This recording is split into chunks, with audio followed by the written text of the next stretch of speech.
Good afternoon అందరికీ.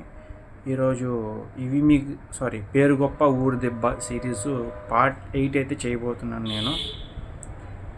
మామూలుగా పేరు గొప్ప ఊరు దెబ్బ సిరీస్ మీకు తెలుసా, క్వశ్చన్ మీది ఆన్సర్ నాది సిరీస్ అయితే నేను నార్మల్గా ఏమైనా జనరల్ టాపిక్స్ లేనప్పుడు చేస్తాను. ఈరోజు మార్నింగ్ ఒక వీడియో పెట్టిన దారుణంగా వెళ్ళింది. మరి 3 వ్యూస్. అసలు నేను యూట్యూబ్ ఛానల్ పెట్టిన కానీ 3 వ్యూస్ రాలేదు. సో ఎందుకు నచ్చలేదు మరి జనాలకు నాకు తెలియదు. నాకు మామూలుగా అయితే ఫుల్ వీడియో పెడితే ఫస్ట్ డే 3 వ్యూస్ వస్తాయి. అది ఫుల్ వీడియో పెట్టినట్టు వచ్చింది మరి షార్ట్ కూడా. సో టాపిక్లోకి వెళ్ళిపోతే క్యాంపా కోలా, ఇది పేరు కొత్తగా అనిపిస్తుంది కదా మీకు. లైక్ కోకో కోలా, పెప్సీ ఇలాంటివి అనమాట. అంటే కోకోలా బ్రాండ్ థమ్స్అప్, స్ప్రైట్, జీరా బిందు వాడుతులండి.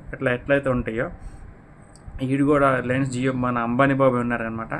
ఆయన ఉన్న బిజినెస్ చాలా అన్నట్టు ఈ క్యాంపా కోలా బ్రాండెడ్ తీసుకొచ్చారు. దీనిలో cool drinks and water bottle కూడా తీసుకొచ్చారు.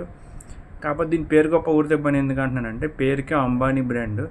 మరి ఇండియా వైడ్ సేల్స్ ఎలా ఉన్నాయో నాకైతే తెలియదు. మీకు ఏమైనా తెలిస్తే ఖచ్చితంగా కామెంట్ చేయడం మర్చిపోమాకండి. మనకు అప్పుడు ఐపీఎల్ టైంలో రామ్ చరణ్ దీనికి యాడింగ్ ఇచ్చారు, మన ప్రమోషన్ ఇచ్చారు. అలా తెలిసి నాకు ఈ క్యాంపా బ్రాండ్. లేదంటే అసలు అప్పుడు దాకా నాకు క్యాంపా బ్రాండ్ ఉందని కూడా తెలియదు. అండ్ నెక్స్ట్ వచ్చేసి ఇది పేరు గొప్ప ఊరు దెబ్బ ఎందుకు అయిందంటే అంబానీ బాబాయ్ మనకు తెలిసిందే ఎంత పేరుగలడో, ఎంత పెద్ద ఇండస్ట్రియలిస్టో. అలాంటి ఆయన లాంచ్ చేసిన క్యాంపా కోలా మా ఊర్లో కాదు కదా, మామూలుగా డిస్టిక్లోనే ఎక్కడ నాకైతే కనిపించలేదు. ఒకవేళ మీకు ఎక్కడైనా వేరే డిస్టిక్స్ వేరే స్టేట్లో కనిపిస్తే అది కూడా కామెంట్ చేయండి. సో ఇదన్నమాట ఈరోజు నా పేరు గొప్ప ఊరు దెబ్బ కాన్సెప్ట్. సో నా సిరీస్ మీకు ఎలా అనిపించింది? పేరు గొప్ప ఊరు దెబ్బ, క్వశ్చన్ మీది ఆన్సర్ ఉన్నది.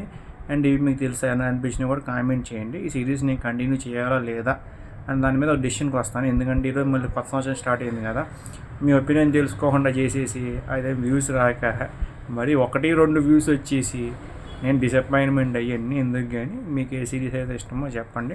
లేదా ఒకవేళ నేను చేసే సిరీస్ నచ్చకపోతే మీకు ఏ టాపిక్ ఇష్టమో ఖచ్చితంగా కామెంట్ చేయడమో మర్చిపోమాకండి. Your comment is very valuable for me. ఎందుకంటే ఆడియన్స్ నా దృష్టిలో దేవుళ్ళు యూట్యూబ్ పరంగా. సో ఎలా అయితే కస్టమర్స్ కొన్ని వాళ్ళకి దేవుళ్ళు, అట్లా యూట్యూబ్లో నాకు ఆడియన్స్ దేవుళ్ళు అనమాట. సో మీరు నాకు డిసైడ్ ఇవ్వాలి ఎలా చేయాలి, ఏంటి, ఏ కాన్సెప్ట్ కావాలో నేను ఖచ్చితంగా చేయడానికి ట్రై చేస్తాను. Thank you so much.